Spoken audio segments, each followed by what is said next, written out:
Magandang araw mga ka-vloggers. Kumusta po?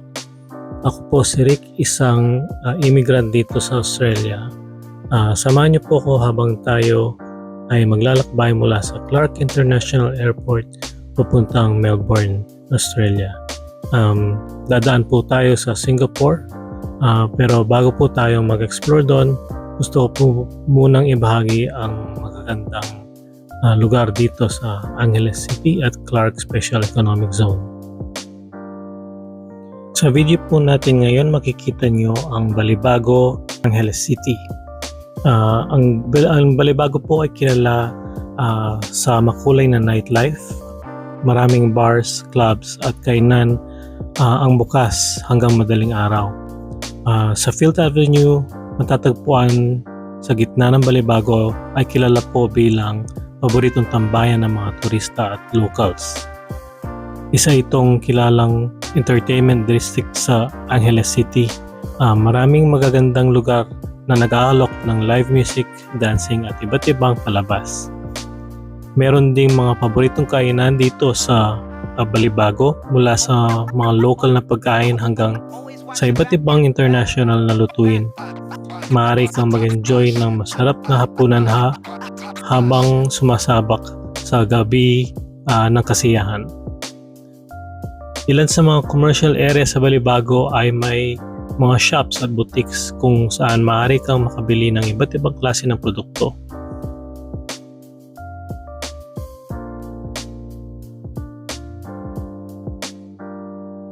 Ang Balibago po ay isang paboritong destinasyon para sa mga turistang may nais makaranas ng masigla at makulay na nightlife.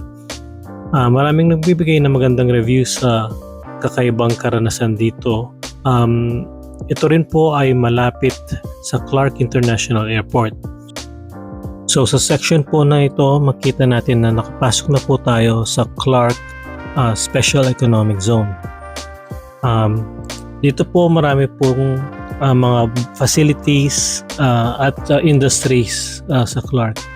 So isa na po dito ang Clark International Airport na nagbibigay daan para sa pang-international biyahe at nagiging paborito po na alternative na airport ng mga biyahero mula sa gitnang Luzon. So sa Clark po makakahanap po tayo ng maraming pangmasang parks, golf course at iba pa pong recreational facilities na nagbibigay aliw sa mga residente at mga bisita dito. Sa Clark, Pampanga, makikita ang iba't ibang mga atraksyon at pasyalan na nagbibigay saya at kakaibang karanasan sa mga bisita. Narito ang ilan sa mga kilalang atraksyon sa lugar na ito. Ang Clark Museum and 4D Theater. Ito po ay museum na nagtatampok ng kasaysayan ng Clark at ang buong Pampanga.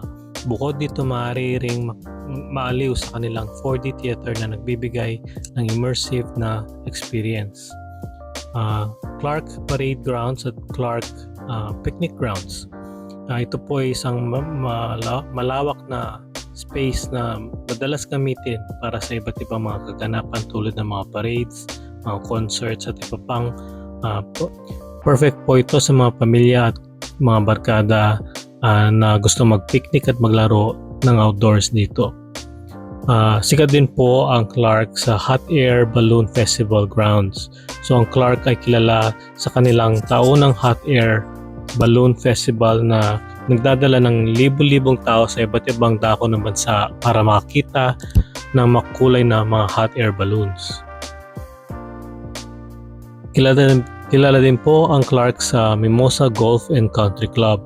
Perfect po ito sa mga golf enthusiast. Ang Mimosa Golf Club and Country Club ay may mga world-class na golf course na pwedeng pasyalan.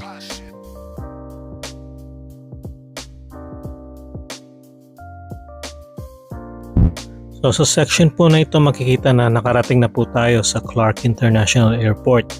So pagdating po natin doon, mag-park lang po tayo sa napakalawak na parking space nila.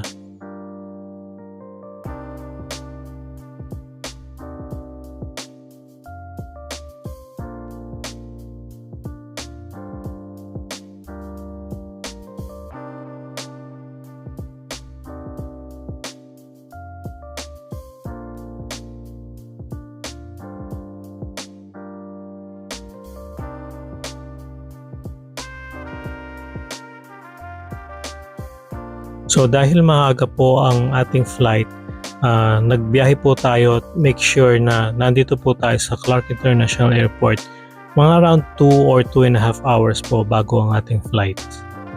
So ito po tayo makitang napakadami po ng available parking. Kahit afternoon po, marami pa rin po ang mga spots dito for parking. Very convenient po ang place dito for parking.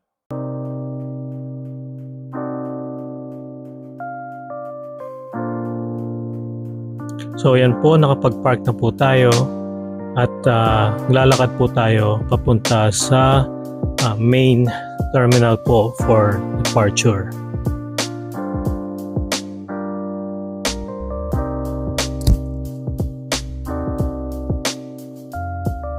So sa second floor po ang entrance ng main airport departure area. So pagdating po natin dyan, mayroon pong mag-inspect ng ating mga documents. So ready lang po natin ang ating passport. So far, pwede naman daw pong pumasok ang mga relatives, family and friends up to 2 people daw po per person. So hindi pa po namin alam yon beforehand, so naiwan po yung naghatid sa akin yung brother ko sa labas for the meantime. So pagpasok po natin, diretso na tayo dito at magpila sa Scoot para makuha po natin ang ating tickets. So makita po natin dito na napakaluwag at napakalinis po ang sa loob ng terminal na to.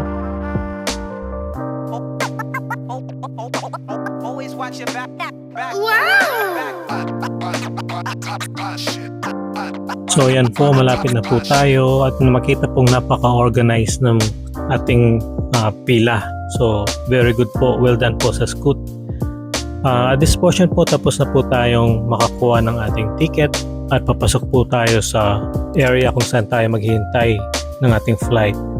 So dito po makita natin na merong mga duty-free shops along the way, no? So yung may mga nakalimutan pa dyan na bumili ng pasalubong para sa mga pare natin dyan sa overseas. So meron po tayo dito mga wines, mga liquor, alcoholic drinks, mga chocolates, mga pabango.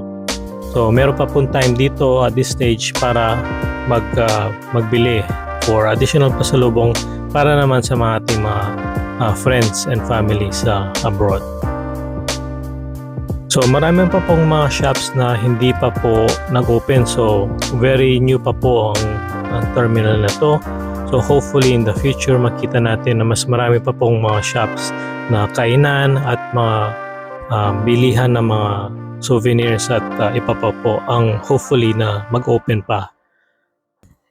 So hanapin po muna natin ang ating flight. Sa ngayon mayroong mga 7 or so flights po. Papunta po tayo ng Singapore pero hindi po yata yun ang ating flight. Ito po yung flight natin, yung sa Scoot. So dito po tayo sa 13, sa gate 13 po tayo. So ito po ay during the end of Christmas. So nagbiyahe po tayo ng January 10. Meron pa pong ilang mga Christmas decors. Pero malami po tayong makita dito ng mga shops. At makita po ninyo na napakaluwag at napakamaliwalas ng terminal na to. So ngayon po, it's 7:30 po at ang flight po natin ay nasa 9 o'clock po yata.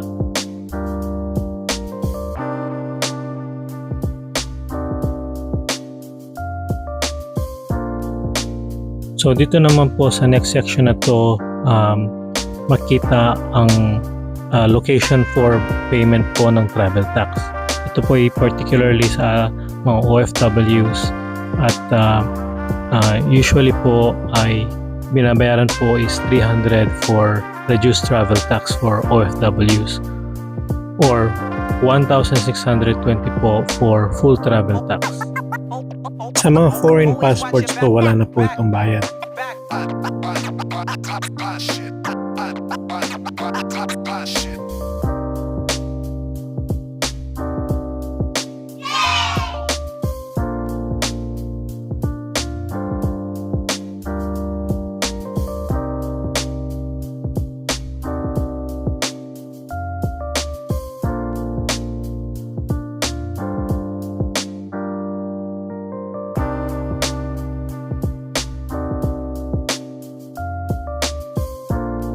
So ito po, nakarating na tayo sa waiting area ng ating flight papunta ng Melbourne via Singapore. So wala po ngang shops gaano dito kaya bumili muna tayo ng ensaymada. So ito na rin po ang ating babaunin para kakainin po natin sa eroplano. So, samahan niyo po muna ako habang tayo ay mag-almusal muna.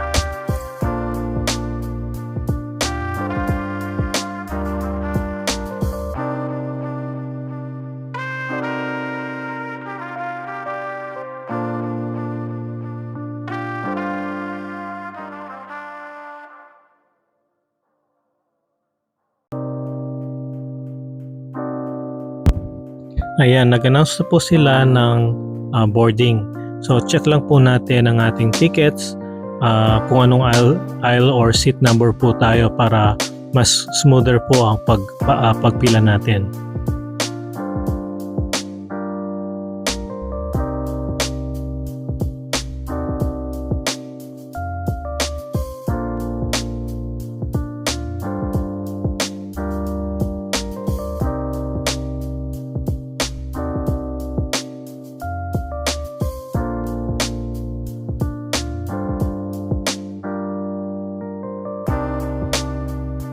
Ito po tayo sa seat 15F.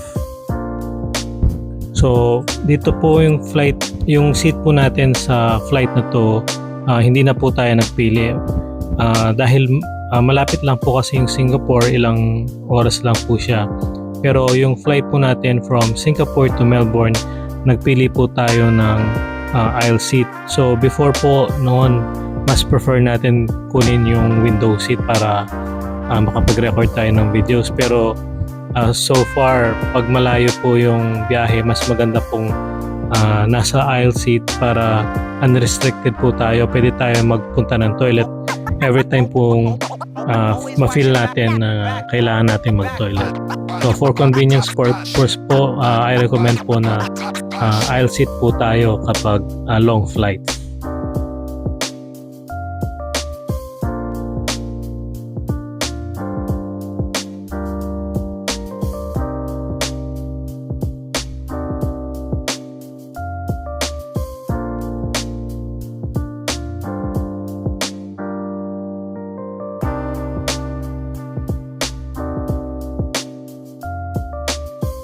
So first time po nating matry itong Scoot Airlines.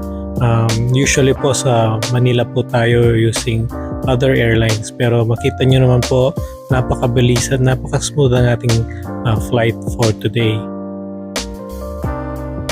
Particularly po kung nandito tayo sa Central Luzon or sa mga nearby na lalawigan, napakalapit po ng Clark International Airport. So instead po na mag-Manila pa tayo for 3 hours or so na commute, dito po ay malapit na po dahil marami pong exits papunta ng Clark. So again, i-ready na lang po natin ang ating tickets para madali pong ma-check ng mga attendants kung saan tayo nakaupo.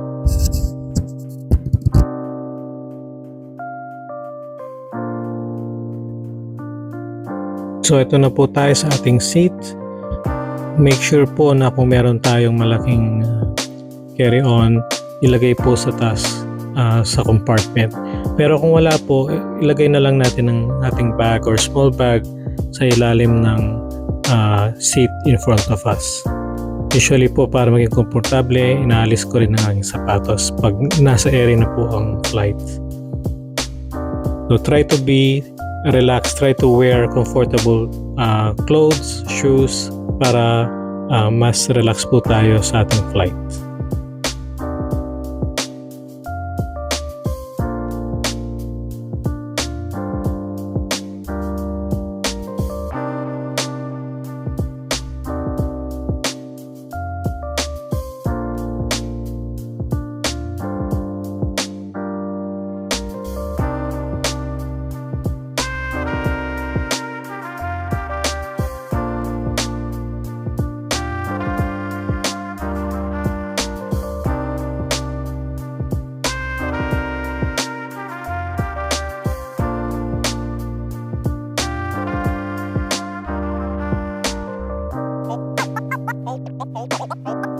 watch your back. Shit. Shit.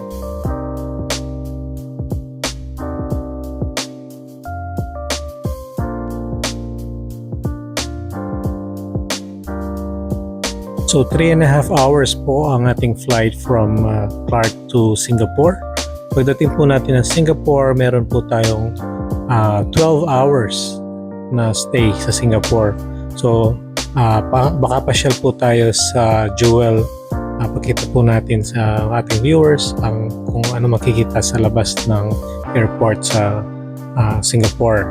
And then after po noon, yung flight natin going na ng Melbourne. So at this point po, ipapa-turn off na po ang mga electronic gadgets. So make sure lang po to switch to airplane mode if possible sa ating mga devices.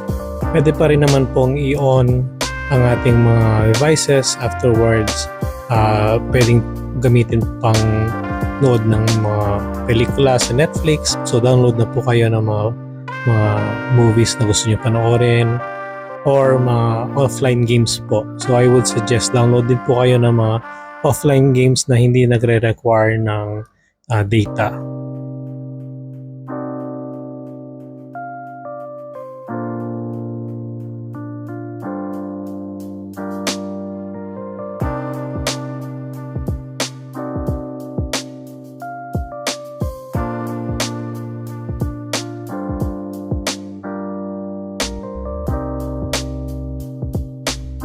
Ayan at nakalipad na po ang ating eroplano. Makikita po sa side ng eroplano ang mga bahay-bahay dito sa Clark or dito sa Pampanga.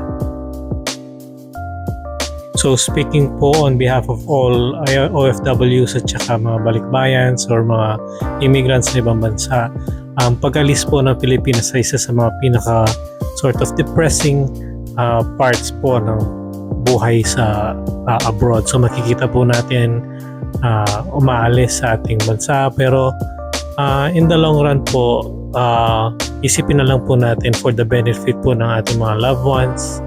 So hopefully makapagpunta tayo or yung may iba dyan may plans na dalhin yung mga families niyo sa abroad. So for the betterment of everyone naman po ang ginagawa ng karamihan ng sa ating mga kababayan.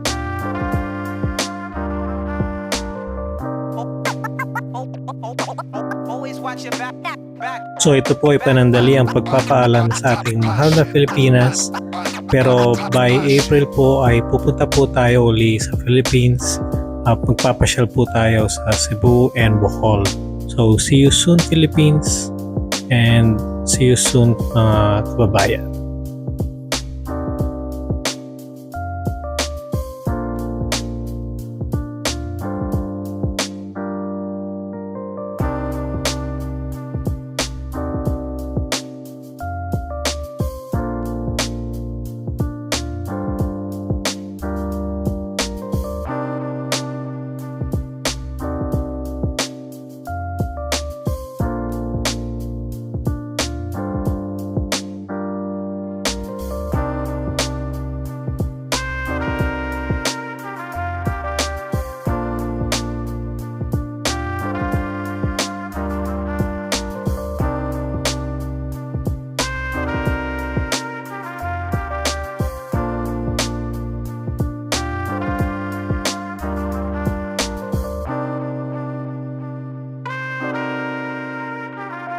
So after po ng 3 hours of flight, eto na po tayo at nag-announce sila ng pagbaba sa Singapore Changi International Airport.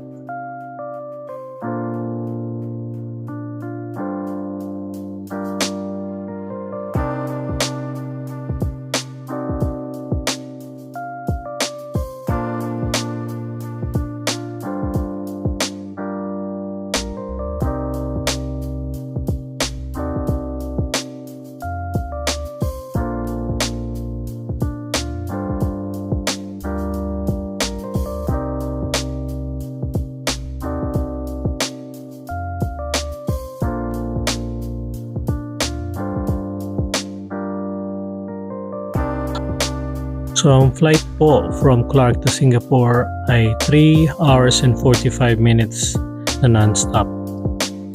So dito po malapit na po tayo sa Singapore. So pababa na po ng konti yung aeroplano. So ito po ang view from sa labas. So enjoy!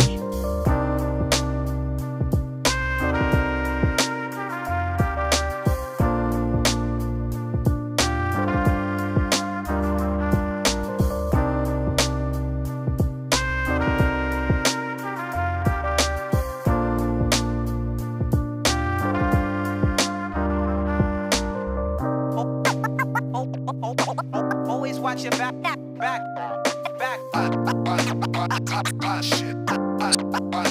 At ito na nga po, nakarating na po tayo sa Singapore Changi International Airport. So, part 1 pa lang po ito. Stay tuned po para sa part 2 dito sa Singapore, and part 3 po papunta ng Melbourne. See you then!